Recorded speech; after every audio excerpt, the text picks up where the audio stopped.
हमने अब तक इंड्यूस्ड ईएमएफ के 5 फॉर्मूले देखे हैं और बेस्ड ऑन दैट हमने कुछ न्यूमेरिकल भी कवर किए हैं। अब आज का मेन टॉपिक तो ये है, लेंज लॉ। अब स्टेटमेंट पहले बताता हूं, समझेगा कुछ नहीं पर फिर भी ध्यान से सुन। लेंज कहते हैं डायरेक्शन ऑफ इंड्यूस्ड ईएमएफ और direction of induced current is in a such a way that it opposes the cause of change of magnetic flux which has produced it. I know कुछ नहीं समझे। हाँ, पुरानी Hindi movies में dialogue हुआ करता था कि जिस थाली में खाया उसी में छेद किया। आसान भाषा में जिसने आपको बनाया है अब आप उसी को अपोज कर रहे हो। तो लेंज कहते हैं कि इंड्यूस ईएमएफ या इंड्यूस करंट क्या करता है। पहली बात तो इंड्यूस ईएमएफ क्यों आया, because there is change in magnetic flux. उसके लिए कुछ तो कारण रहा होगा ना।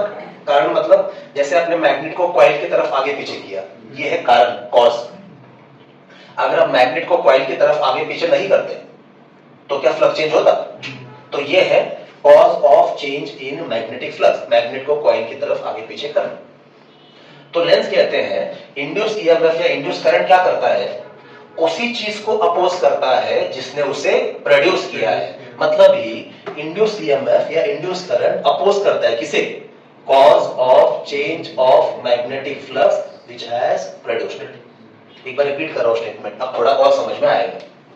लेंज कहते हैं the direction of induced EMF और direction of induced current is in such a way that it opposes the cause of change of magnetic flux which has produced it.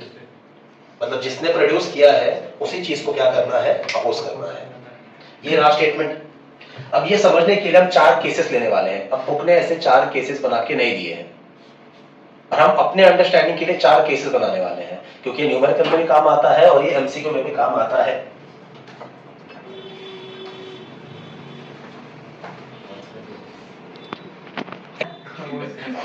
हाँ, तो गैस ये देखिए 4 केसेस है। अब इसमें ना 3 बातें समझनी है। पहला, cause of change in magnetic flux, वो क्या कारण था जिसकी वजह से फ्लक्स चेंज हुआ और ईएमएफ इंड्यूस हुआ।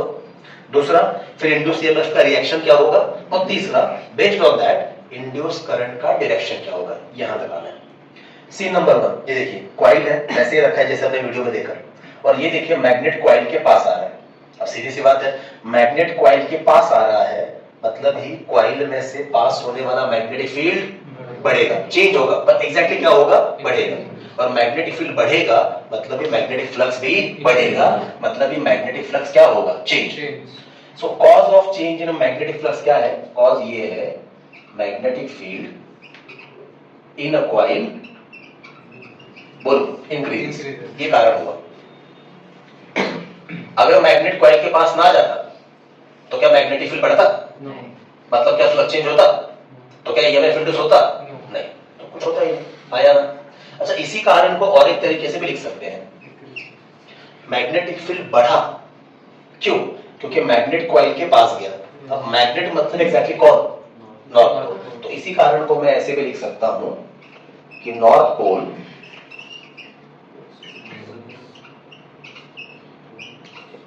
क्या लिखा पढ़िए, नॉर्थ पोल कॉइल की तरफ जा रहा है। अब इंड्यूस ईएमएफ का रिएक्शन क्या होगा। शुभम क्या, ओए शुभम बातें मत कर भाई,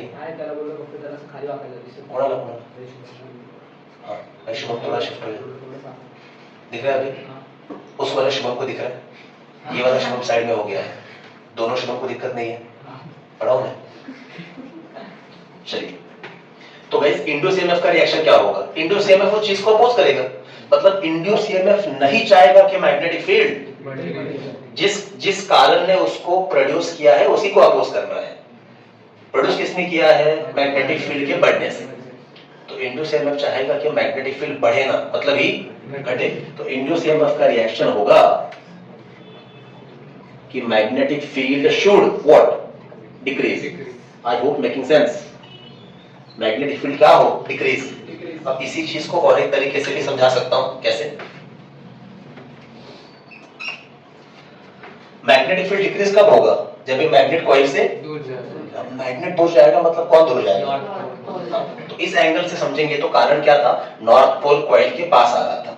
तो कॉइल चाहता है कि नॉर्थ पोल पास, मतलब ये नॉर्थ पोल दूर जाए। तो इसी बात को ऐसे भी लिख सकते हैं कि नॉर्थ पोल शुड गो किधर, अवे फ्रॉम द कॉइल। जगह एडजस्ट कर रहा हूं, ये समझ में आया? अब आप ही मुझे एक बात बताओ, अगर ये कॉइल है ऐसा रखा है ना, इसमें ईएमएफ आ गया, इसमें करंट भी आ गया, और हमने मैग्नेटिक फील्ड वाले चैप्टर में सीखा है कि current carrying coil behaves as a magnet. मतलब कॉइल का एक साइड होगा नॉर्थ पोल तो दूसरा क्या होगा, साउथ पोल। अब सिचुएशन देखिए, ये मैग्नेट ऐसे आ रहा था, मतलब ये नॉर्थ पोल पास आ रहा है, तो कॉइल में जो इंड्यूस ईएमएफ है वो चाहता है कि नॉर्थ पोल पास ना आए, रिएक्शन हो जाता, मतलब नॉर्थ पोल दूर जाए, मतलब जो मैग्नेटिक फील्ड बढ़ रहा था वो बढ़े ना, उल्टा घटे। लेकिन गाइस, अगर नॉर्थ पोल को दूर ढकेलना है तो ये वाले फेस को भी क्या बनना पड़ेगा, नॉर्थ पोल। ये समझ में आ रहा है क्या? अगर नॉर्थ पोल को रिपेल करना है, नॉर्थ पोल को दूर ढकेलना है, तो कॉइल का ये वाला साइड भी क्या बनना चाहिए, नॉर्थ पोल। और अगर ये वाले साइड को नॉर्थ पोल बनना है तो करंट का डायरेक्शन कैसा होना चाहिए, क्लॉकवाइज की एंटी क्लॉकवाइज? हाँ, उल्टा बोल रहे हो, एंटी क्लॉकवाइज। कैसे होना चाहिए? सिखाया था ना, करंट जब क्लॉकवाइज होता है तो field is inward, anti clockwise होता है तो फील्ड इज। तो गाइस हो गया, कॉइल के अंदर का करंट कैसे होगा, एंटी क्लॉकवाइज। ये आ गया, इस तरीके से सॉल्व करना है। पहला, cause of change in magnetic flux, वो क्या कारण था जिसकी वजह से फ्लक्स चेंज हुआ। दूसरा, रिएक्शन ऑफ इंड्यूस ईएमएफ। तीसरा, डायरेक्शन ऑफ इंड्यूस करंट। फिर से एक बार समझा रहा हूं, मैग्नेट पास आया मतलब कॉइल के अंदर का मैग्नेटिक फील्ड बढ़ गया, तो इंड्यूस ईएमएफ चाहेगा कि फील्ड बढ़े ना, उल्टा फील्ड घटे। अब इसी बात को अलग तरीके से हमने समझा, मैग्नेट पास आया मतलब कौन पास आया, और उसकी वजह से ये सब हुआ। तो इंड्यूस ईएमएफ चाहेगा कि नॉर्थ पोल पास ना आए, नॉर्थ पोल, तो नॉर्थ पोल को अगर दूर ढकेलना है तो कॉइल का ये वाला सरफेस क्या बनना चाहिए, खुद भी नॉर्थ पोल, और उसके लिए करंट कैसे फ्लो होना चाहिए, एंटी क्लॉकवाइज। समझा? अच्छा, इंड्यूस ईएमएफ उस चीज को अपोज करता है जिसने प्रोड्यूस किया है, ये समझाने के लिए हम ऐसे लिखते हैं। कुछ याद आ रहा है? न्यूमेरिकल में देखा था आपने, ये E is equal to d phi by dt किसने सिखाया, फैराडे ने। ये माइनस कौन लगा रहा है, लेंस, पर ये माइनस से ईएमएफ माइनस नहीं हो रहा है, ये माइनस बस क्या समझा रहा है, मैं रिपीट कर रहा हूं, ये माइनस लेंस की देन है। ये समझा रहा है direction of induce EMF is, एक मिनट रिपीट करता हूं, लेंस कहता है द इंड्यूस ईएमएफ और induce current is in such a way that it opposes the cause of change of magnetic flux which has produced it.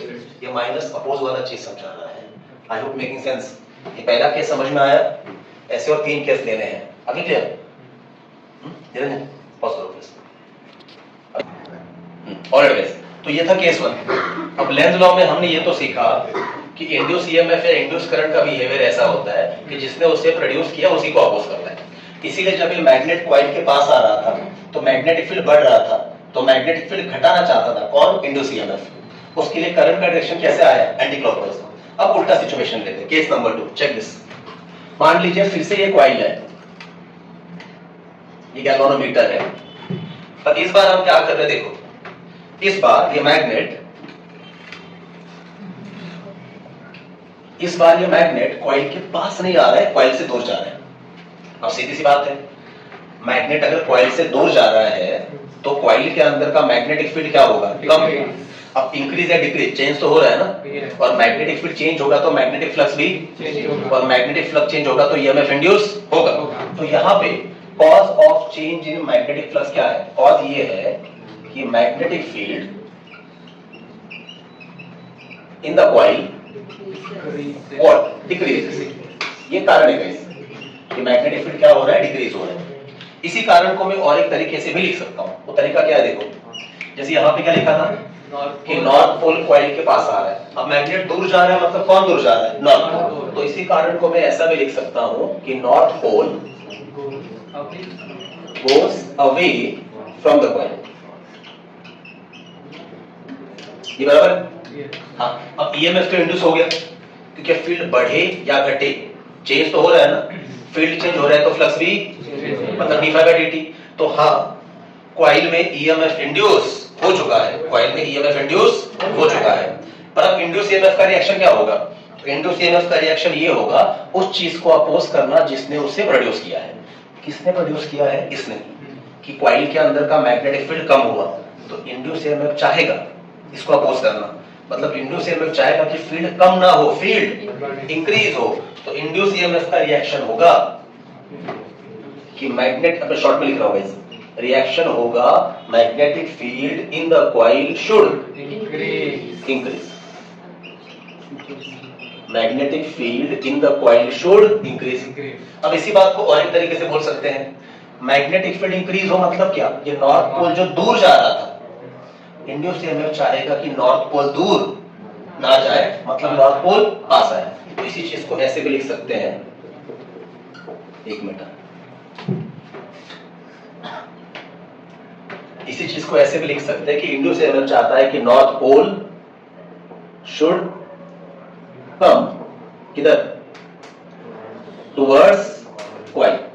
ये समझो, induce EMF चाहता है कि मैग्नेटिक फील्ड बढ़े, मतलब जो नॉर्थ पोल दूर जा रहा था वो पास आए। और फिर से देखो, ये आपका कॉइल है, ये नॉर्थ पोल है जो दूर जा रहा है। अगर कॉइल चाहता है कि मैग्नेटिक फील्ड बढ़े, मतलब ये नॉर्थ पोल पास आए, तो नॉर्थ पोल को अट्रैक्ट करने के लिए ये वाले साइड को खुद को क्या बनना पड़ेगा? South pole. क्या बनना पड़ेगा? और अगर साउथ पोल बनना है तो करंट कैसे होना चाहिए? क्लॉकवाइज। आ गया आंसर। तो करंट का डायरेक्शन क्या आ गया? क्लॉकवाइज। अब जरा खेल समझो, इसका सिंपल मतलब है जब ये मैग्नेट, ये नॉर्थ पोल कॉइल के पास आ रहा है तो करंट एंटी क्लॉकवाइज, और जब ये मैग्नेट दूर जा रहा है करंट क्लॉकवाइज, फिर से पास आ रहा है करंट एंटी क्लॉकवाइज, दूर जा रहा है करंट क्लॉकवाइज। ये आपने प्रैक्टिकल देखा हुआ है वीडियो में, जब मैग्नेट पास आ रहा था तो डिफ्लेक्शन एक तरफ था, जब मैग्नेट दूर जा रहा था डिफ्लेक्शन उल्टा था। प्रैक्टिकली ऑब्जर्व किया गया था कि जैसे मैग्नेट दूर जा रहा है डिफ्लेक्शन उल्टी दिशा में आ रहा है, मतलब करंट का डायरेक्शन अपोजिट हो रहा है। पर इसका जो थियरी है, इसके पीछे का जो कारण है, वो हमें फैराडे ने नहीं दिया, वो किसने दिया? लेंज ने दिया। इसीलिए हम इसको कहते हैं Lenz law. I hope making sense. अच्छा, और एक चीज करते हैं, मान लो मैग्नेट ही उल्टा रखते, मतलब यहाँ पे साउथ पोल रखता मैं, तो अगर साउथ पोल पास आने की कोशिश करता, यही सब होता। बस यहाँ पे क्या लिखा मैं? South pole. इधर भी क्या लिखता? तो फील्ड चाहता, सॉरी इंड्यूस ईएमएफ चाहता कि फील्ड घटे, मतलब साउथ पोल दूर जाए, तो करंट क्या होता? क्लॉकवाइज। मैं रिपीट कर रहा हूं, मैंने ऐसे बोला, अगर ये सिचुएशन में मैग्नेट ही उल्टा रखता मैं, ऐसे लेता मैं, ऐसे, तो मैग्नेट पास आता, मतलब पास में कौन आता? साउथ पोल, तो फील्ड बढ़ता। तो इंड्यूस ईएमएफ चाहता कि फील्ड घटे, मतलब साउथ पोल दूर जाए, लेकिन साउथ पोल को दूर ढकेलने के लिए उसको खुद को भी क्या बनना पड़ता? South pole. तो करंट कैसा होता? क्लॉकवाइज। कैसे होता? और इधर भी अगर उल्टा करता और मैग्नेट दूर जा रहा है, फील्ड कम हो रहा है, मतलब कौन दूर जा रहा है? South pole. तो इंड्यूस ईएमएफ चाहता कि फील्ड बढ़े, मतलब साउथ पोल पास आए, तो उसके लिए कॉइल को खुद को क्या बनना पड़ता? North pole. तो करंट कैसे होता? Anti clockwise. आसान भाषा में गाइस, अगर आप मैग्नेट उल्टा पकड़ते तो मैग्नेट पास आता तो करंट क्लॉकवाइज, दूर जाता तो एंटी क्लॉकवाइज। ये कब? अगर साउथ पोल इधर होता तो। पर ओरिजिनली हमने क्या लिया है? ऐसे, नॉर्थ और साउथ। इसीलिए जब पास आ रहा है तब एंटी क्लॉकवाइज, दूर जा रहा है तब। पर दोनों पे सिचुएशन में इतना तो समझ लो कि मैग्नेट पास आ रहा है तब करंट एक दिशा में है, और मैग्नेट दूर जा रहा है तब करंट अपोजिट दिशा में है। बस इतना ही समझाना है, बस इतना ही समझाना है, अभी सॉर्टेड। और एक चीज, इन दोनों केसेस में हमने कॉइल को फिक्स रखा है और मैग्नेट को आगे पीछे कर रहे हैं। अब तीसरे और चौथे केस में हम क्या करेंगे? मैग्नेट को, मतलब मैग्नेटिक फील्ड को फिक्स रखेंगे और कॉइल को आगे पीछे करेंगे। और वापस कह रहा हूं, काम करने का तरीका विल बी एग्जैक्टली सेम। हम तीन बातों पे जोर देंगे। पहला, what is the cause of change in magnetic flux? वो क्या कारण है जिसकी वजह से मैग्नेटिक फील्ड चेंज हुआ है या मैग्नेटिक फ्लक्स चेंज हुआ है, तभी तो ईएमएफ आएगा। फिर इंड्यूस ईएमएफ का रिएक्शन क्या होगा? इंड्यूस ईएमएफ का रिएक्शन हमेशा क्या होगा? इस कॉज को क्या करना है? अपोज। तो अगर कॉज है कि मैग्नेटिक फील्ड बढ़ा है तो इंड्यूस ईएमएफ चाहेगा कि मैग्नेटिक फील्ड घटे। अगर कॉज है कि मैग्नेटिक फील्ड घटा है तो इंड्यूस ईएमएफ चाहेगा कि मैग्नेटिक फील्ड बढ़े, और अकॉर्डिंगली आपको करंट का डायरेक्शन मिलेगा, या तो क्लॉकवाइज या तो एंटी क्लॉकवाइज। ये बहुत जरूरी है, ये एमसीक्यू में भी काम में आता है, इसीलिए 4-4 केसेस पढ़ाने की जरूरत पड़ रही है, नहीं तो ये बाउंसर ही जाता है। खैर, ये समझ में आया? Any doubt? पॉज करो प्लीज। हाँ, फाइन केस। अब 2 केसेस हो चुके हैं, तीसरा केस। तो जैसे मैंने कहा, तीसरे केस में मैग्नेटिक फील्ड फिक्स होगा, तो नॉर्थ पोल पास जा रहा है, नॉर्थ पोल दूर जा रहा है, ऐसा नहीं बोलेंगे। अब हम क्या करेंगे, फील्ड फिक्स रखेंगे, कॉइल को आगे पीछे करेंगे। थोड़ा ध्यान से देखो, फील्ड हमने लिया हुआ है, ये क्रॉस मतलब फील्ड कहां जा रहा है, अंदर। अंदर कब जाता है, मतलब ये वाला साइड क्या बिहेव करेगा, साउथ पोल। नॉर्थ पोल सामने है, वहां से लाइंस निकल के बोर्ड के अंदर जा रहे हैं, मतलब ये जो ओरिजिनल फील्ड मैंने लिया है, ये तरफ क्या आ रहा है, साउथ पोल। ये जरा याद रखो। अच्छा, अब क्या करना है, देखो ये हमारा कॉइल है, हम क्या करेंगे, इस कॉइल को इस मैग्नेटिक फील्ड के अंदर पुश करेंगे या फिर बाहर पुल करेंगे, ठीक है। अब कॉइल में ऐसे पकड़ूंगा, मतलब कॉइल का सरफेस नॉर्मल या तो आपकी तरफ आएगा या तो बोर्ड के अंदर जाएगा। चलिए मान लीजिए बोर्ड के अंदर जा रहा है, ऐसे, तो वेक्टर ए भी बोर्ड के अंदर जा रहा है, फील्ड भी बोर्ड के अंदर जा रहा है, मतलब सिचुएशन बराबर है। Vector A parallel vector B, theta 0, cos 0 1, flux maximum, यही तो हमारा डिजायर्ड सिचुएशन है, हाँ या ना। तो एक काम करते हैं, पहले वाले केस में कॉइल को अंदर पुश करते हैं, क्या करते हैं, पुश। डायग्राम देखो प्लीज।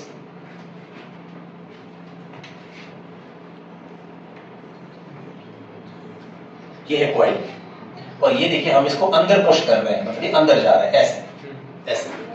अब चलिए ध्यान से देखिए, सिंपल सी बात है, जैसे जैसे कॉइल अंदर जाएगा अंदर जाएगा अंदर जाएगा, वैसे वैसे इसमें से पास होने वाले लाइंस और बढ़ेंगे।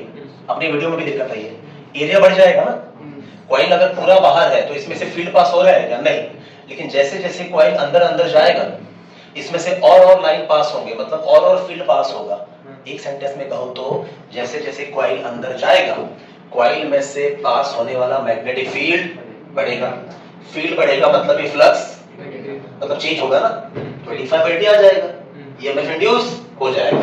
तो यहां पे भी कारण क्या है, the cause of change in magnetic,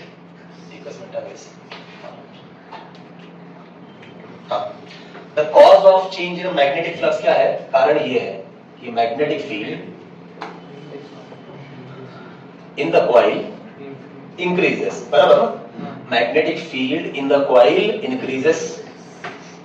और एक चीज, फील्ड बढ़ रहा है, ओरिजिनल फील्ड क्या है, साउथ, तो फील्ड बढ़ रहा है, मतलब कौन सा पोल का इफेक्ट बढ़ रहा है, साउथ पोल का इफेक्ट बढ़ रहा है। ये जरा प्लीज ध्यान से समझो, साउथ पोल का इफेक्ट बढ़ रहा है, ये कारण है।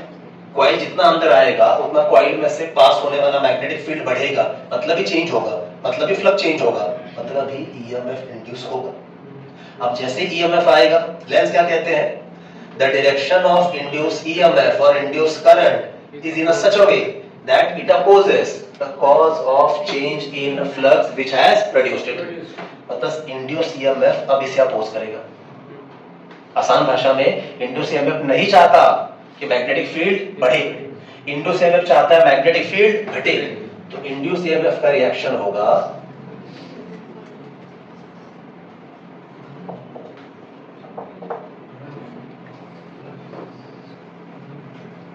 Magnetic field in the coil decreases. अब मेरी बात करो कर दो।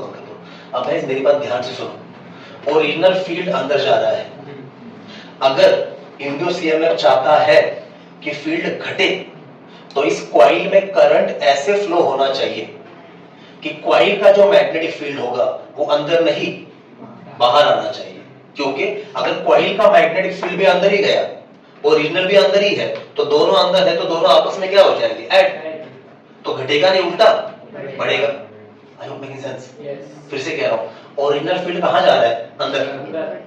अगर कॉइल में करंट ऐसे फ्लो हुआ कि कॉइल का फील्ड भी अंदर ही गया, तो दोनों ऐड हो जाएंगे, मतलब फील्ड उल्टा घटेगा नहीं बल्कि बढ़ेगा।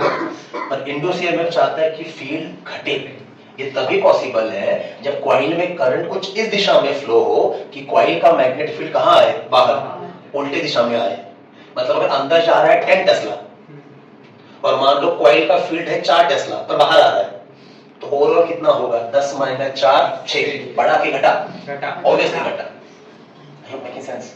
अब बस इतना बता दो, ओरिजिनल फील्ड अंदर जा रहा है, उसको उसका इफेक्ट घटाने के लिए फील्ड कहाँ आना चाहिए? बाहर। ओरिजिनल फील्ड साउथ है, तो बाहर आना मतलब कॉइल को क्या बनना पड़ेगा? North pole. फील्ड बाहर आना चाहिए मतलब कॉइल को क्या बनना पड़ेगा? और अगर कॉइल को नॉर्थ पोल बनना है तो करंट क्या कैसे होना चाहिए? क्लॉकवाइज की एंटी क्लॉकवाइज? आ गया आंसर। सो आपके करंट का डायरेक्शन है एंटी क्लॉकवाइज।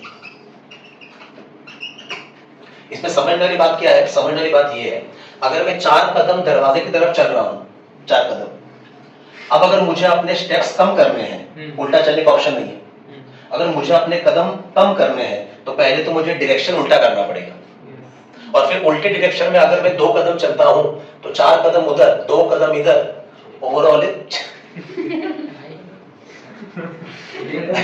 ऐसे मत बोलो, पूरी मेहनत में पानी फेर दो वापस। 6 सुनो जरा, वो वीडियो पे देखे गलती से तो वो भी बोले हाँ 6 बराबर इसका गलत पढ़ाया जा रहा है, ठीक है? चलो ध्यान से सुनो।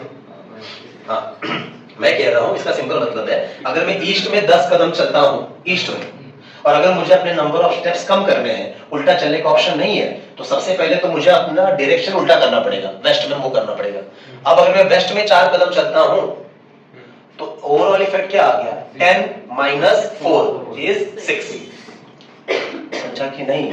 तो घटाने के लिए पहले डायरेक्शन उल्टा करना पड़ता है, ये मुझे समझना है। तो जब कॉइल अंदर जा रहा था तो कॉइल के अंदर का फील्ड बढ़ रहा था, किधर? अंदर। ओरिजिनल फील्ड अंदर है ना, तो अगर घटाना है तो कॉइल के अंदर का फील्ड बाहर अपोजिट दिशा में आना चाहिए।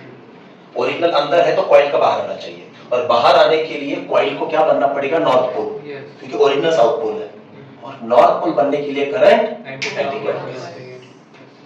Making sense? अरे हाँ ना? अब वो बड़ा आसान है फिर।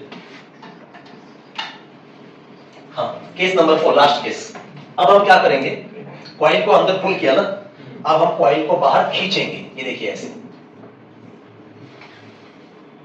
अब हम कॉइल को बाहर खींच रहे हैं। अब सीधी सी बात है, अब खुद ही देखो, कॉइल जैसे जैसे बाहर आना स्टार्ट होगा वैसे वैसे कॉइल में से पास होने वाले लाइंस कम होंगे, मतलब कॉइल में से पास होने वाला फील्ड कम होगा, मतलब कॉइल में से पास होने वाला फ्लक्स मतलब चेंज ही होगा। ये देखो फ्लक्स चेंज हो गया d∅dt, तो कॉइल में ईएमएफ इंड्यूस होगा, और कॉइल क्लोज सर्किट है तो करंट भी फ्लो होगा, हाँ या ना? तो यहाँ पे फ्लक्स चेंज होने का कारण क्या हुआ? कॉइल का बाहर आना, मतलब ही क्या? Magnetic field yes, magnetic field in the coil decreases. ये हो गया इस कारण। अब इंड्यूस ईएमएफ क्या चाहेगा? उस कारण को अपोज करना जिसने उसे प्रोड्यूस किया है, ये कारण है कि मैग्नेटिक फील्ड कम हो रहा है। तो इंड्यूस ईएमएफ का रिएक्शन क्या होगा? मैग्नेटिक फील्ड बढ़े।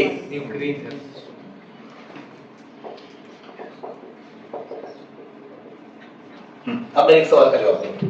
ओरिजिनल फील्ड कहां जा रहा है? अंदर, साउथ पोल, और अगर उसे बढ़ाना है तो कॉइल में करंट ऐसे फ्लो होना चाहिए कि कॉइल का फील्ड भी अंदर ही जाए, ताकि दोनों ऐड होके फील्ड बढ़ जाए।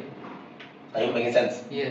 इसी का मतलब अगर ओरिजिनल फील्ड साउथ है और अगर आपको फील्ड बढ़ाना है तो कॉइल के अंदर करंट ऐसे फ्लो हो कि कॉइल खुद भी क्या बने? साउथ पोल, और साउथ पोल बनना है तो करंट का डायरेक्शन शुड बी क्लॉकवाइज। आ गया आंसर।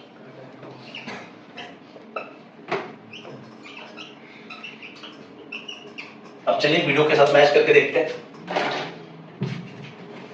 क्या हुआ। देखिए, जब कॉइल अंदर गया तो करंट, और जब कॉइल बाहर खींचा करंट, फिर कॉइल अंदर गया करंट एंटी क्लॉकवाइज, कॉइल बाहर खींचा करंट। यही तो आपने वीडियो में देखा है, ये देखा, बस वहां पे मैग्नेट आगे पीछे हो रहा था, यहाँ पे कॉइल आगे पीछे हो रहा है। पर मेन चीज क्या है कि हाँ, करंट का डायरेक्शन अपोजिट होता है, तभी गैल्वानोमीटर के नीडल का डिफ्लेक्शन अपोजिट था। तो ये जो फैराडे ने ऑब्जर्व किया था, इसका कारण हमें किसने सिखाया? लेंज ने। आई होप ये 4 केसेस सफिशिएंट है, इससे ज्यादा करने की जरूरत नहीं है। मैं बस एक आखिरी बार स्टेटमेंट रिपीट कर रहा हूं। लेंज कहते हैं the direction of induced EMF or induced current is in a such a way that it opposes the cause of change in magnetic flux which has produced it. Faraday का original formula है E is equal to d phi by dt. वो तो answer negative में ना, इसके लिए हम mod लगाते हैं. और लेंस का फॉर्मूला क्या है? E equal to minus of d phi by dt. अब यहाँ पे मॉड मत लगाना. E is equal to minus of d phi by dt. वो माइनस लेंस का कंट्रीब्यूशन है, पर वो माइनस ये नहीं सिखा रहा है कि EMF नेगेटिव है ना, वो माइनस बस ये सब समझा रहा है. 4 केसेस कि इंड्यूस EMF का रिएक्शन क्या होगा. I hope making sense. And doubt clear? Lenz law समझ में आ गया? एक बड़ा काम हो गया अपना. पॉज करो please. Now guys, last part for the day. अब वापस कह रहा हूं कि टोटल हमने इंड्यूस EMF के 10 में से 5 फॉर्मूले कवर किए. 6 वाला फॉर्मूला आने वाला है, पर ऑब्वियसली वो आज कवर नहीं होगा. लेकिन उसके पहले मुझे एक चीज आपको और सिखानी है, क्योंकि इसके एमसीक्यू में, इसके न्यूमेरिकल में बहुत ट्रिकी सवाल रहते हैं. अब ट्रिकी क्या रहते हैं बताता हूं. ये अपना बोर्ड को क्या कह सकते हैं? वर्टिकल प्लेन, बराबर. अगर ऐसा रखा तो ये क्या है? Horizontal plane. ये सबको पता है. इसके अलावा डायरेक्शंस है east, west, north, south, upward, downward. ये सबको समझ में आना चाहिए. शायद ये मैग्नेटिक फील्ड में बता चुका हूं मैं, और तब एक बार रिपीट कर रहा हूं. कैसे लेना है देखो. मान लो अगर आप ऐसे ले रहे हो कि ये क्या है? नॉर्थ, और ये क्या है? साउथ. ऐसे ले लो. फिर ये वाला एरो कहां जा रहा है? अंदर. ये वाला एरो बाहर आपकी तरफ आ रहा है. ये नॉर्थ है तो ये क्या होगा? ईस्ट. और ये क्या होगा? वेस्ट. करेक्ट है. और अगर आप ऐसे भी और एक लोगे तो ये क्या हो गया? अप. और ये क्या हो गया? डाउन. ये आपको याद करना पड़ेगा, नहीं तो इंड्यूस EMF में गड़बड़ हो सकती है. अब आप सोचिए गड़बड़ कैसे हो सकती है. सीन कैसा है? अब हम क्या करेंगे? अब हम कॉइल इस्तेमाल नहीं करेंगे. अब हम एक रॉड लेंगे, स्ट्रेट रॉड. स्ट्रेट रॉड से हमारा क्या क्या मतलब हो सकता है? Wire, pipe. इसके अलावा कार हो या ट्रेन हो, मान लीजिए ये कार के 2 व्हील्स है, आगे वाले या पीछे वाले. इनको जोड़ने वाला जो रॉड रहता है ना, इसे हम कहते हैं एक्सेल. क्या कहते हैं? एक्सेल. ये भी स्ट्रेट रॉड है. ट्रेन के लिए भी एप्लीकेबल है. साइकिल के पहिए में भी अगर आप ध्यान से देखोगे ना, तो यहाँ पे सेंटर पे एक छोटा सा रॉड कुछ लोग लगाते हैं. That is what? Axle. Axis से ही आया हुआ है. इवन एरोप्लेन के विंग्स वैसे थोड़े से टेढ़े होते हैं, वो ऐसे होते हैं. हाँ, लेकिन अगर इस पॉइंट से इस पॉइंट तक अगर स्ट्रेट लाइन निकालोगे तो that will be like a straight rod. तो अब हमें क्या यूज करना है? Straight rod. पहले ये समझ लो. उसका क्या करना है हमें? अब ये स्ट्रेट रॉड हम यूनिफॉर्म मैग्नेटिक फील्ड में एक कांस्टेंट वेलोसिटी से मूव करेंगे. I repeat what I said. एक यूनिफॉर्म मैग्नेटिक फील्ड लेंगे, अंदर जा रहा है या फिर बाहर जा रहा है.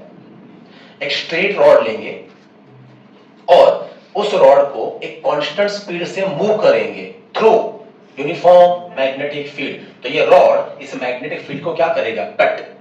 और गाइस, इस सिचुएशन में उस रॉड में EMF इंड्यूस होता है. ऑफ कोर्स करंट फ्लो नहीं होगा, क्योंकि सिर्फ रॉड है. करंट फ्लो होने के लिए सर्किट क्या चाहिए? क्लोज्ड. अगर यहां पे एक सर्किट बना दे तो करंट भी फ्लो होगा, पर हमें सर्किट नहीं बनाना है, सिर्फ रॉड लेना है. तो रॉड इसमें से मूव होता है, तो हाँ, रॉड में EMF इंड्यूस होता है. इसका डेरिवेशन हमें अगली बार करना है कि इस रॉड में कितना EMF आएगा. पर सवाल किस तरह के आते हैं? अगर इस रॉड में EMF आ गया, मान लो 1 वोल्ट का ही आ गया, 1 वोल्ट का आ गया. अब EMF आ गया मतलब पोटेंशियल आ गया. EMF में एक तरफ प्लस होगा, एक तरफ माइनस. तो आपको ऐसे पूछा जाता है कि कौन सा साइड प्लस है, कौन सा साइड माइनस है. अगर मान लीजिए रॉड ईस्ट वेस्ट रखा था और रॉड में EMF आ गया, तो आपको पूछा जाता है कि बताओ ईस्ट में प्लस आएगा कि वेस्ट में प्लस आएगा. इस तरह के सवालों का जवाब देने के लिए आपको यह सब आना चाहिए. इसके बिना आप ये सॉल्व नहीं कर सकते. ठीक है, कैसे करना है वो तो अगली बार देखेंगे, पर पहले सिचुएशन समझ लो. एक्सेल समझा? कार का भी होता है, ट्रेन के डब्बों का भी होता है. ठीक है. और एक चीज, साइकिल का जो व्हील है ना गाइस, ये व्हील, साइकिल का व्हील, ये बीच में एक्सेल. और अगर पुराना साइकिल या बाइक का पहिया याद होगा तो ऐसे रहता है ना. हाँ, इसके ऊपर भी एमसीक्यू या न्यूमेरिकल आते हैं. अब इसका लेबलिंग कर लो, ध्यान से देखो. ये वाला जो सर्क्युलर आता पण असंच आहे, पण आता एवढ्या तारण असतात ना. कुछ को साइकिल में होते हैं, बाइक में तो ऑलमोस्ट अभी आउटडेटेड हो गए, बाइक में नहीं रहते. इसका लेबलिंग याद रखो. इस सर्कुलर फ्रेम को कहते हैं रिम। क्या कहते हैं? रिम। ये सेंटर वाला पार्ट जैसे मैंने समझा, ये क्या है? एक्सेल। और ये जो है ना, जो रिम और एक्सेल के बीच में है, इसे कहते हैं स्पोक। क्या कहते हैं? स्पोक। तो मैं ये कह रहा था कि साइकिल में ऐसे नंबर ऑफ स्पोक्स होते हैं, साइकिल के पहिए में है, बाइक में भी पहले हुआ करते, बाइक के टायर में, पर अभी इतने सारे नहीं होते हैं, अभी दे रहा लिमिटेड है। ऐसा कुछ तो स्ट्रक्चर बनाते हैं बाइक के, ऐसा ऐसा कुछ तो बना देते हैं, ठीक है। पर इनको क्या कहते हैं? स्पोक। अब एक चीज और नोट करो, ये सब मैं नेक्स्ट लेक्चर के लिए अभी से बेसिक बना रहा हूं। अगर ये पहला वाला स्पोक किसके और किसके बीच में है? एक्सेल और रिम। देखो ना, ये पूरा rim is like a single point. अगर हम करंट वाले चैप्टर को रेफर करेंगे, अगर मैं एक्सेल को बोलूं पॉइंट ए, इसको बोलूं पॉइंट बी, तो ये भी क्या आएगा? बी, क्योंकि दोनों में सिर्फ क्या है? तार है। और हम सबको करंट वाले चैप्टर से पता है, अगर दो पॉइंट के बीच में सिर्फ तार होगी या वायर होगी, मतलब both are equipotential points. आसान भाषा में दोनों का लेबलिंग सेम है, B B B B B B B B. Model ये स्पोक नंबर 1 किसके और किसके बीच में है? ए और बी। और ये स्पोक नंबर 2 भी किसके और किसके बीच में है? इनफैक्ट ये सारे के सारे spokes are connected between A and B.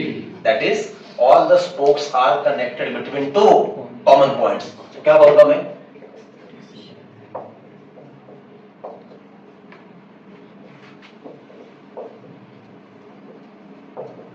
पढ़ो क्या लिखे? हाँ, ये सारे स्पोक्स आपस में ना पैरेलल में है, बस ये समझाना है। ये काम क्या करते सर? ये साइकिल का पहिया जब घूमता है तो उसमें भी EMF इंड्यूस होता है, ये स्पोक में। जैसे मैंने कहा, ये सब अगली बार आएगा। फॉर्मूला नंबर 6 और फॉर्मूला नंबर 7 इसी के ऊपर है। न्यूमेरिकल में ये सब आता है कि साइकिल चल रहा है तो साइकिल के स्पोक में कितना EMF आया। अब आप सोच रहे हो कि मैग्नेटिक फील्ड किधर है? अर्थ का है ना। अरे अर्थ का मैग्नेटिक फील्ड है कि नहीं? माना कि बहुत छोटा सा है, 10⁵ टेस्ला के रेंज में आता है, पर अर्थ का मैग्नेटिक फील्ड है। बराबर बोल रहा हूं? तो गाड़ी जब चलती है, गाड़ी का व्हील जब आगे आगे बढ़ता है, तो वो अर्थ के मैग्नेटिक फील्ड को कट करता है। प्लेन जब उड़ रहा है तो प्लेन का जो विंग स्पैन है, दो विंग के बीच का डिस्टेंस, ये सीधा जा रहा है, ये अर्थ के वर्टिकल मैग्नेटिक फील्ड को क्या कर रहा है? कट करता जा रहा है, और उसकी वजह से इसमें EMF इंड्यूस होता है। तो मैग्नेटिक फील्ड है किसका? अर्थ का। हमने अप्लाई कर रहे हैं। अर्थ का जो मैग्नेटिक फील्ड है उसके भी दो टुकड़े कर सकते हैं, vertical component and horizontal component. आप खुद ही सोचो, अगर ये अर्थ का वर्टिकल कंपोनेंट है, इधर ऊपर से नीचे आ रहा है, ये है कार के आगे के दो पहिए, इनके बीच का रॉड मतलब क्या है? एक्सेल। तो जब ये कार रोड पे आगे आगे बढ़ रही है, ये एक्सेल भी आगे आगे बढ़ रहा है, और ये देखो इस एक्सेल ने मैग्नेटिक फील्ड को क्या कर दिया है? कट। और जिसकी वजह से इस एक्सेल में, इस रॉड में EMF इंड्यूस होता है। इसका फॉर्मूला आज हमें पता नहीं है, अगली बार पता चलेगा। पर इस तरह के बहुत से न्यूमेरिकल है, अपने बुक में भी है, एंट्रांस में भी है, और PYQ में भी है। समझा? लेकिन फॉर्मूला नंबर 6 और फॉर्मूला नंबर 7, ये सब समझने के लिए पहले इतना आपको आना चाहिए कि ईस्ट वेस्ट का लॉजिक, एक्सेल मतलब क्या पता होना चाहिए, और ये व्हील आपको पता होना चाहिए। ये पता होना चाहिए कि all spokes are in parallel. अब इसका क्या करना है वो तो अगली बार देख लेंगे। पॉज करो प्लीज।